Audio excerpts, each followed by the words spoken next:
माँ काली की जय, ओम शुद्ध हनुमान की जय, शंकर भगवान की जय, भोलेनाथ की जय। सर्वप्रथम उस माँ के चरणों में प्रणाम करते हैं जो अकारण अपने भक्तों पर कृपा करती है, उनके दुखों का अंत कर देती है। ऐसी माँ भगवती माँ काली के श्री चरणों में कोटि कोटि प्रणाम करते हैं और उनके दर्शनों के लिए आए हुए समस्त सूक्ष्म शक्तियों को भी प्रणाम करते हुए उन समस्त सूक्ष्म शक्तियों से निवेदन करता हूँ कि वह सूक्ष्म शक्तियां सभी अपना यथाउचित स्थान ग्रहण करें। तत्पश्चात यहाँ पर पधारे हुए सभी भक्तों के हृदय रूपी मंदिर में विराजमान माँ भगवती माँ काली की छवि को देखते हुए आप सभी भक्तों का भी स्वागत करता हूँ, वंदन करता हूँ।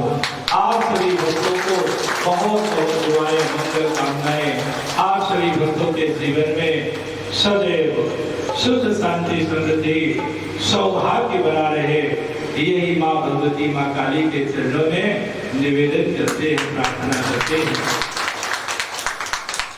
बंधुओं, भक्त और भगवान के बीच में केवल एक विश्वास की डोर होती है। उसी तरह से गुरु और शिष्य के बीच में भी एक विश्वास की अलौकिक डोर होती है। इसीलिए तो कहा जाता है कि मानो तो देव और ना मानो तो पत्थर। तो हम लोगों का विश्वास यही है कि हम सब पत्थर की प्रतिमा में भी अपने इष्ट का दर्शन करते हैं। इसी का नाम विश्वास है। विश्वास के साथ ही हम माँ की पूजा करते हैं, आराधना करते हैं। इस विषय पर हमारे जो राष्ट्रीय संगठन मंत्री राजेश जी हैं, इनका एक बड़ा सुंदर गाना है और हमने कई बार सुना है, तो उसी को हम आप सबके बीच में रखते हैं। उन्होंने केवल गाना भजन ही नहीं गाया है, उन्होंने समाज के लिए एक बड़ा सुंदर शब्द रखा है कि हमें विश्वास करने से क्या होता है। वह इस भजन के माध्यम से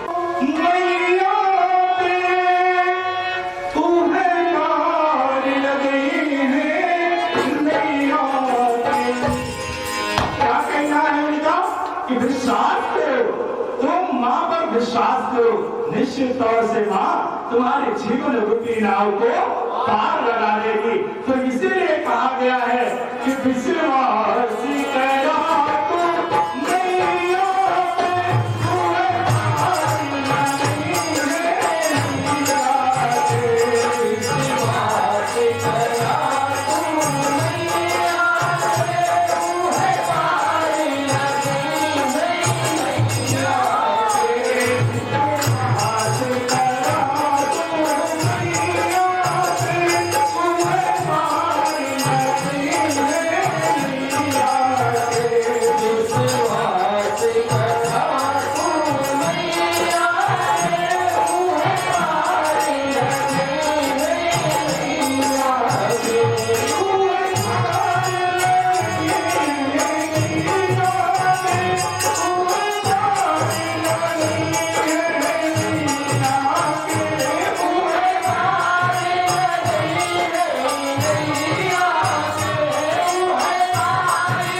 विश्वास करने के लिए हमें कौन प्रेरित करता है, हमें विश्वास कौन दिलाता है?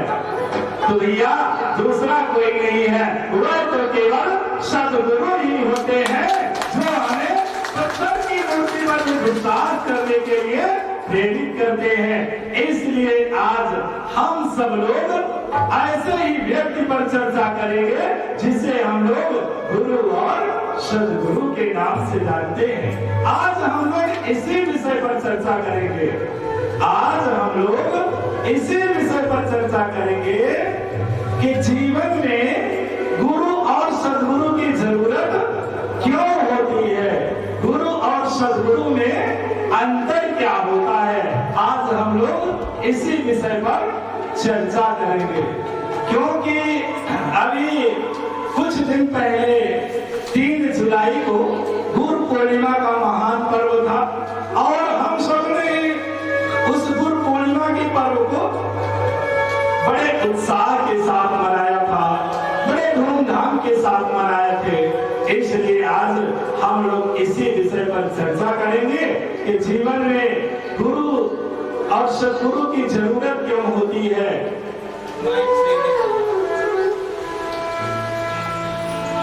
गुरु और सद्गुरु में अंतर क्या होता है? तो मेरे भाई बहन, जब मनुष्य इस संसार में जन्म लेकर के आता है तब उसे कोई भी ज्ञान नहीं रहता, ना चलने का ज्ञान रहता, ना बोलने का ज्ञान रहता, ना भोजन करने का ज्ञान रहता। तो फिर हम सबको चलना, बोलना, भोजन करना कौन सिखाता है? माता पिता ही हमें चलना, बोलना और भोजन करना सिखाते हैं। क्या किसी को किसी के पड़ोसी ने सिखाया है? क्या किसी के पड़ोसी ने सेवा परवरिश करके खुद के पैरों पर चलने के योग्य बना दिया? नहीं। कौन बनाया? हमारे माता पिता ने। इसीलिए धर्म ग्रंथों में माता पिता को जीवन की प्रथम गुरु माना गया है।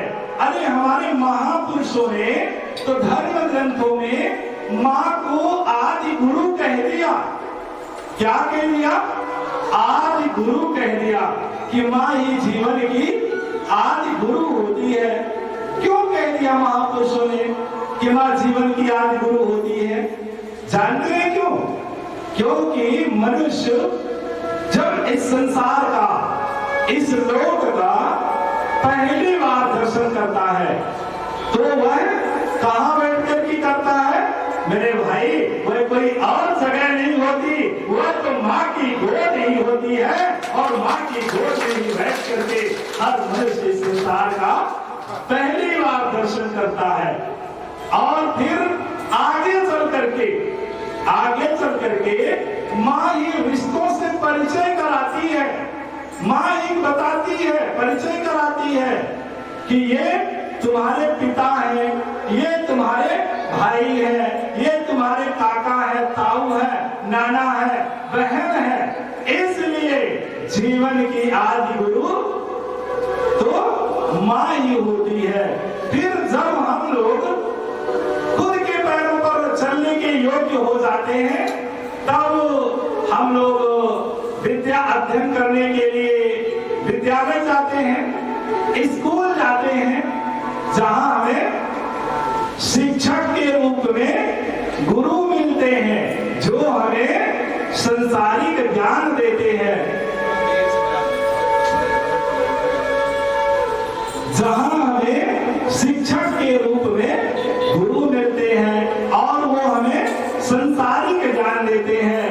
फिर जब हमारी पढ़ाई लिखाई पूरी हो जाती है, हम लोग युवा हो जाते हैं, फिर धन अर्जन करने के लिए किसी से कोई काम सीखते हैं तो वह भी गुरु रूप ही होता है। इस तरह से मनुष्य जीवन में कई गुरु की प्राप्ति होती है। लेकिन जानते हैं, जब हम लोग आत्म कल्याण की भावना को लेकर के भगवत प्राप्ति के लिए हम लोग अध्यात्म में अपना कदम रखते हैं ना, तब हमें सद्गुरु की प्राप्ति होती है जो हमें संसार सागर से पार पार ले जाते हैं। तो बंधुओं, गुरु उसे कहा जाता है, गुरु उसे कहा जाता है जो हमें संसारिक ज्ञान देता है, संसारिक बातें बताता है, उसे गुरु कहा जाता है। लेकिन सद्गुरु उसे कहा जाता है जो हमें आत्म कल्याण के लिए ब्रह्म ज्ञान प्रदान करते हैं, उसे सद्गुरु कहा जाता है। जो हमारे इस जीवन रूपी नाव को इस पार नहीं रहने देते, वह इस पार से उस पार तक ले जाते हैं, उसे सद्गुरु कहा जाता है। तो एक शब्दों में कहा जाए तो संसारिक ज्ञान देने वाले को गुरु कहा जाता है और आध्यात्मिक ज्ञान देने वाले को सद्गुरु कहा जाता है। जो हमें निरंतर अध्यात्म पथ पर चलने के लिए, सतमार्ग पर चलने के लिए निरंतर प्रेरित करते रहते हैं, उसे सद्गुरु कहा जाता है। हमारे धर्म ग्रंथों में तो सद्गुरु का सर्वश्रेष्ठ स्थान बताया है और हम लोग भी यही करते हैं। कहीं भी कोई कार्यक्रम होता है तो सबसे पहले गुरु वंदना ही की जाती है और उसमें कहा जाता है कि गुरु ब्रह्मा गुरु विष्णु गुरुर्देवो महेश्वर, गुरु साक्षात परम ब्रह्म तस्मै श्री गुरुवे नमः। गुरु का स्थान तो ब्रह्मा विष्णु महेश से भी बढ़कर के बताया गया है।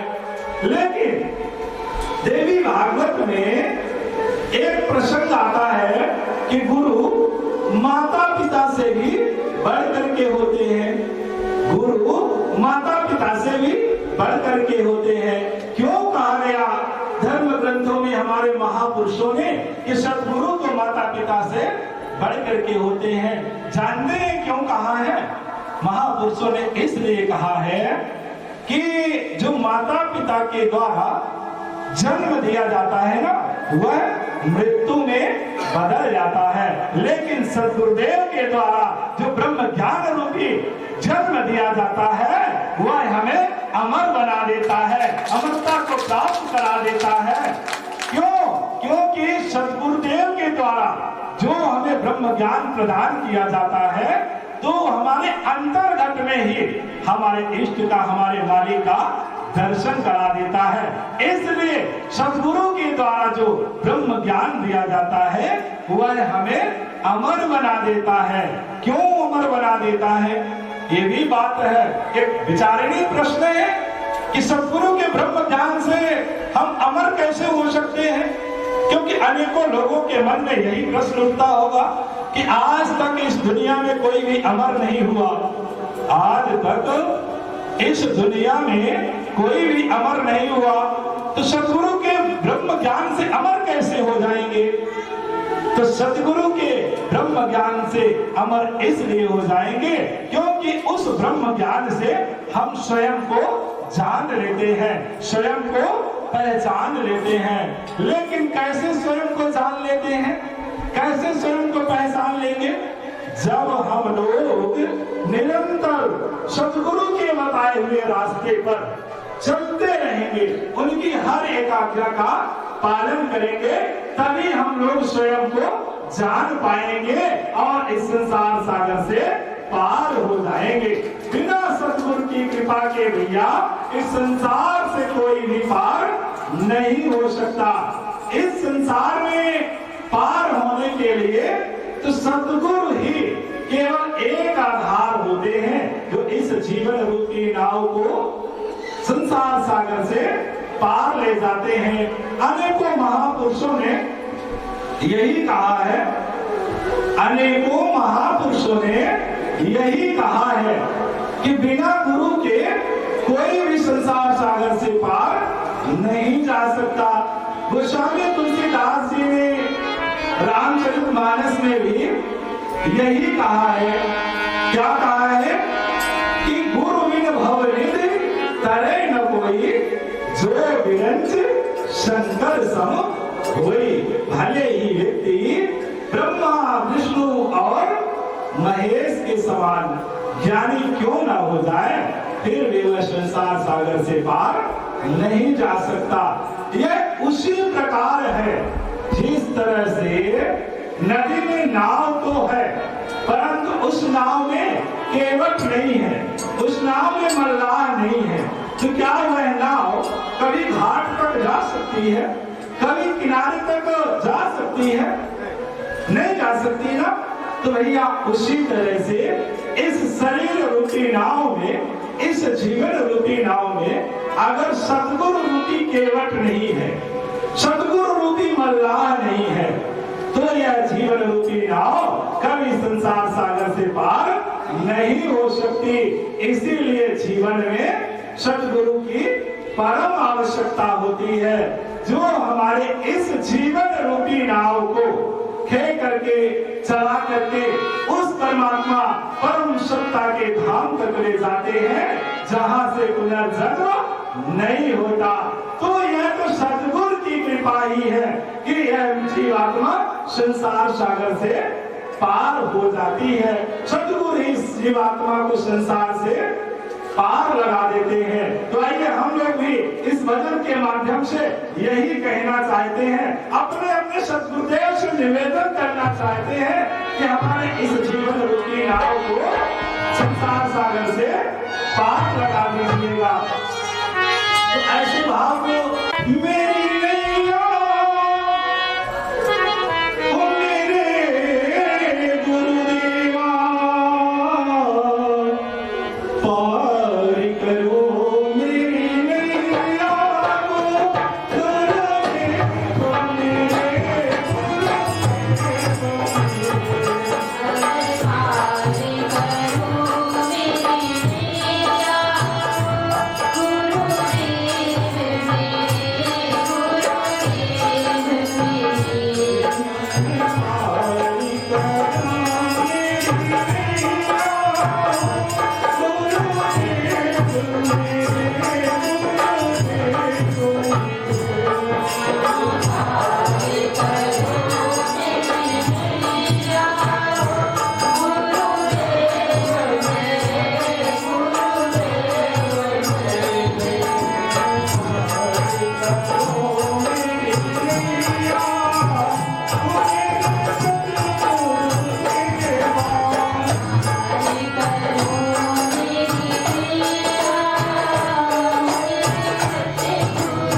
पूजा पाठ नहीं किया जाता। अरे पूजा पाठ तो उस बीमारी को दूर करने के लिए किया जाता है जो मनुष्य की सबसे बड़ी बीमारी होती है, जिसे भव रोग कहा जाता है। भव सागर से पार होने के लिए पूजा पाठ किया जाता है।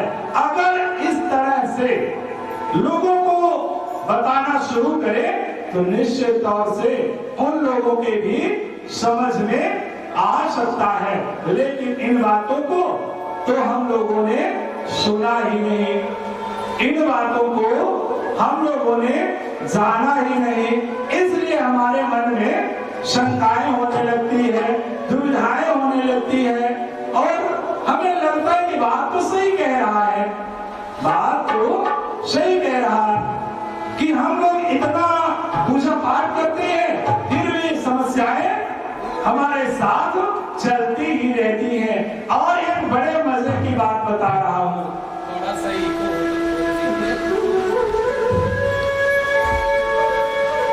और एक बड़े मजे की बात बता रहा हूं कि अच्छी बात तो हम लोगों से 1000 बार बताते हैं फिर भी लोगों के समझ में नहीं आता, लेकिन कोई दूसरा आकर के एक बार कह दे कि तुम्हारे साथ ऐसी घटना घटी है, तो निश्चित है भूत प्रेत का चक्कर था, तो लोग बड़ी जल्दी से उसे मान लेते हैं। क्यों मान लेते हैं? जानते हैं क्यों मान लेते हैं?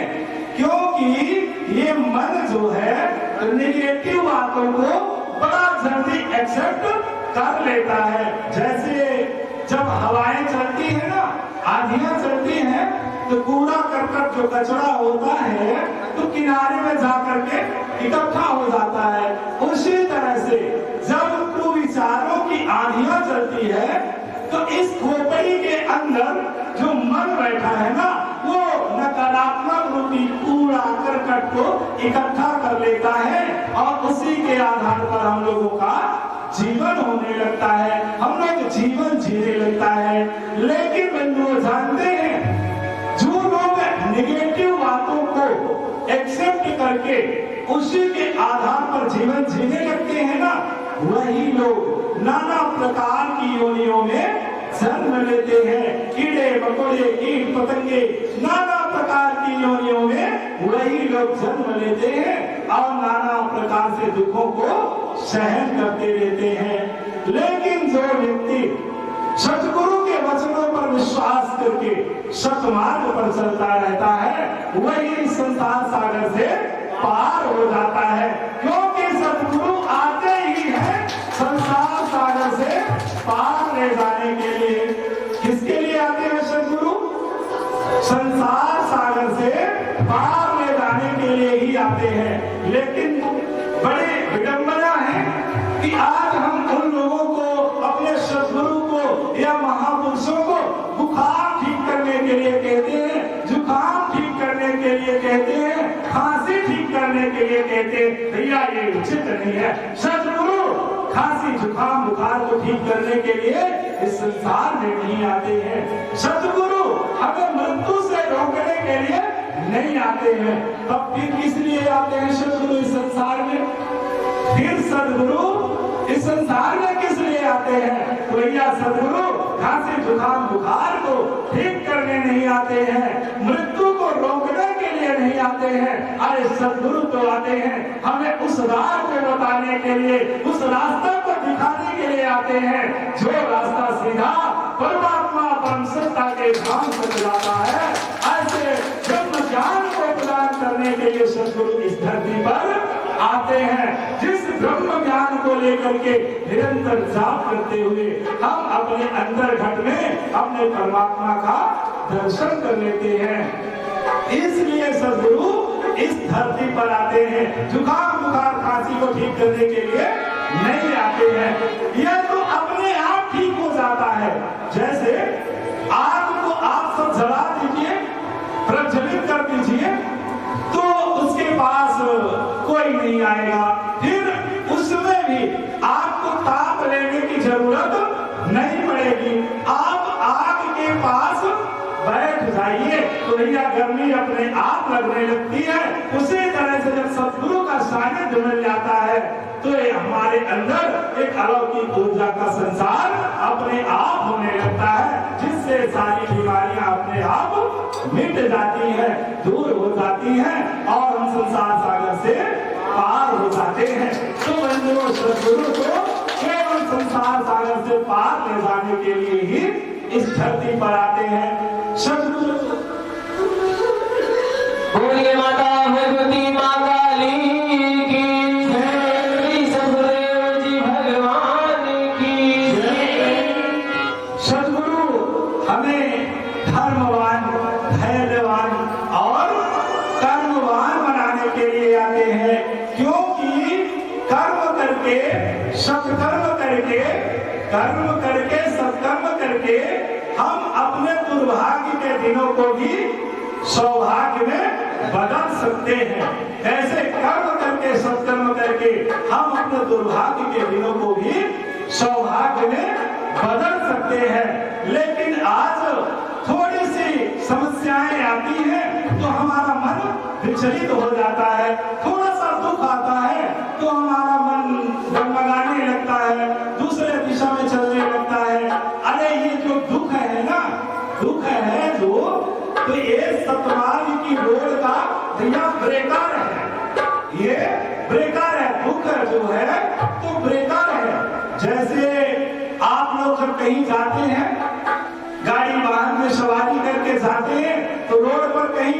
नहीं आता है तो वहां क्या करते हैं, गाड़ी धीमा कर लेते हैं, फिर जब पार हो जाते हैं तो फिर अपने गति से चलने लगते हैं। उसी तरह से ये जो दुख है ना, सतमार्ग की रोड का ब्रेकर है। लेकिन जानते हैं क्या होता है, जब ये दुख रूपी ब्रेकर आता है तो हमारी गाड़ी वहां जाकर के बंद हो जाती है। अर्थात इतना झटका लगता है उस ब्रेकर से, दुख रूपी ब्रेकर से इतना झटका लगता है कि हमारी गाड़ी दूसरे दिशा में चली जाती है। अर्थात हम लोग पूजा पाठ करना बंद कर देते हैं। भैया ये उचित नहीं है, ये उचित नहीं है। हमने हजारों बार प्रमाण दिया है कि सभी धर्म ग्रंथ, वेद, पुराण, ऋषि मनीषी सब यही कहते हैं कि कर्मों के आधार पर व्यक्ति को सुख और दुख मिलता है। कोहु न काहू सुख दुख कर दाता, निज कृत कर्म भोग फल दाता। मनुष्य के जैसे कर्म होते हैं उसी के आधार पर व्यक्ति को सुख और दुख मिलने लगता है। अनेकों बार हमने इस बात को प्रमाणित किया है। लेकिन छोटा सा दुख आता है तो हम सीधा भटके हुए कहाँ जाते हैं, तांत्रिकों के पास जाते हैं। तांत्रिकों के पास जाते हैं और तांत्रिक के पास किसी भी व्यक्ति को ले जाइए तो वो यही कहेगा कि भैया इसके ऊपर तो भूत प्रेत का चक्कर है, भले ही उससे बीमारी हो।